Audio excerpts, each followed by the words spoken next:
Good morning. It's Harvey Jackson from Producer Profit. Um, just going to go through a few of the top news items.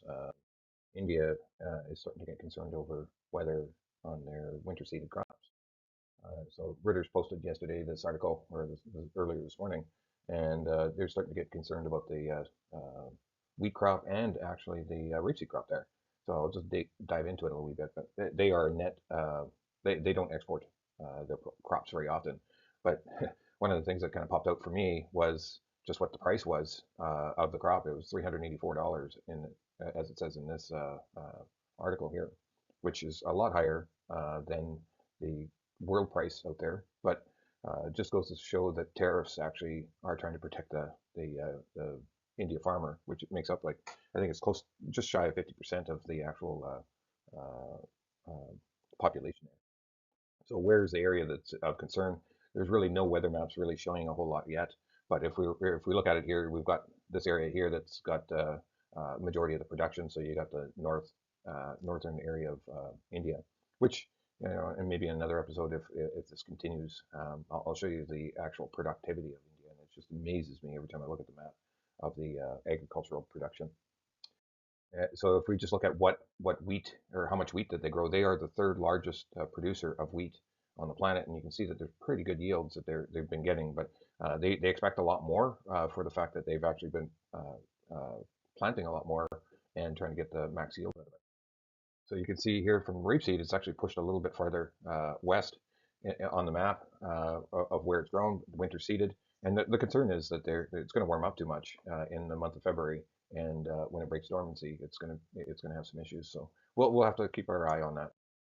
So canola or rapeseed production, they are kind of in fourth place here, and again, the product that they is not an export product. It's all consumed within their own country, and you can see that they've had pretty good production in the last few years, and they are a high consumer of veg oils.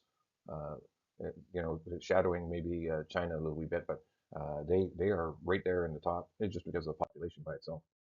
So just with this article, I started to just pull information just to see what the next 10 days kind of look like for temperature. And you can see there is maybe a little bit of color on the screen there. Not an awful lot, but some. And it could be causing some issues. So yesterday there was a few confirmations. One the notable one was RFK Jr.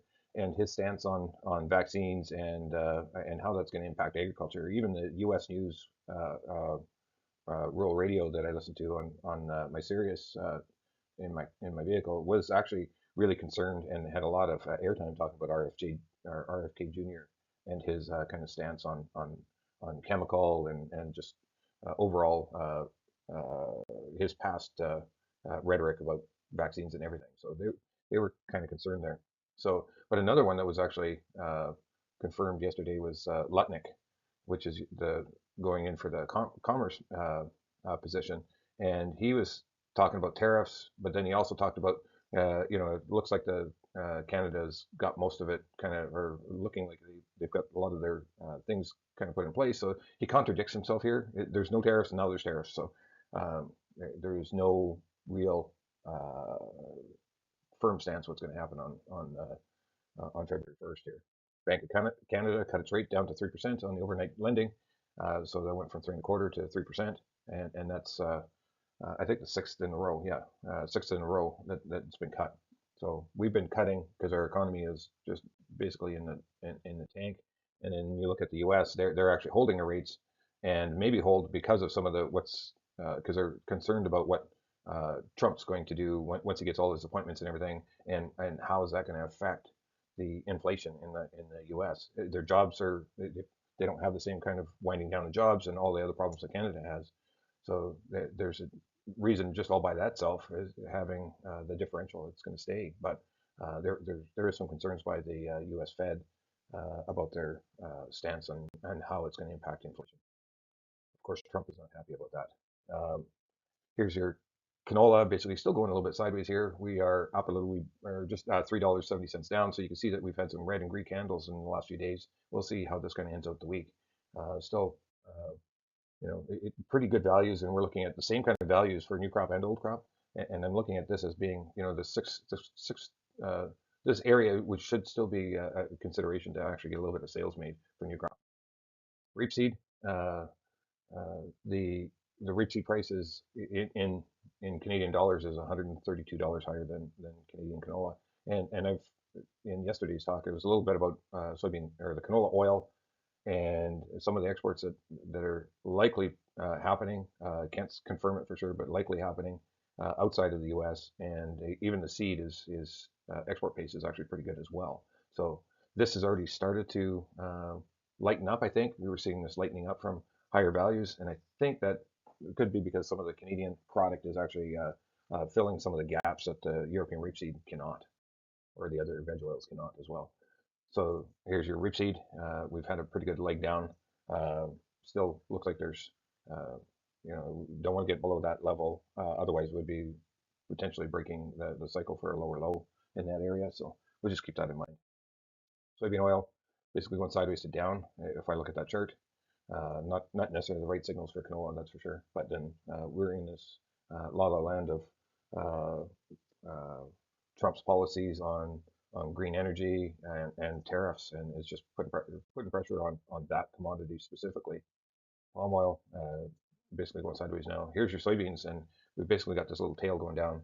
I am just looking at this. I'll probably get back into shorting this with a broker uh, with some stop losses above the market. And probably just a stop loss there because you don't want to make higher high and exit. I think in this right in this 1005 kind of area. So try to capture a little bit of market move down temporarily here. Crude oil still in this nice slide going down. That's going to help keep inflation at bay. The Canadian dollar didn't have a whole lot of movement yesterday, but here's a minute chart for since the inauguration. And if tariffs do come on, I still expect it to probably break through that level there. Canadian dollar, just looking at it in the longer term, basically been going sideways since December. So we've got or middle of December. So you got a month and a bit of basically not a whole lot of activity. It did make a wide candle on the inauguration day. Wheat here, we finally got some good story there. We got three green candles. We're trading positive today, another 3 cents. We're above that 610, so that's a one level of resistance. You got these 38 two retracement value, and we're above that as well. If we can hold that, we'll be looking into this probably 61.8 range, and that would be a good sign. And the same thing on your new crop wheat here as well. Target up there is still $7. Hard red winter did exactly the same thing, broke through some of those previous highs it's made. It's trading into it and above the Fibonacci retracement. Here is your Chicago wheat. Just and it's all the wheat seem to be following the same kind of trend. Even your milling wheat in France. Corn. Here's this corn story. It just continues to keep some power underneath this market, and it's still got some lift. Just don't know where it's going to stop. I do have on here 507, which is a previous high that's made. So if we're going to beat that, we're going to make a higher high. And if you look even farther back, the next area above that is 530 or 529. That's all I have for you today, and we'll catch you later.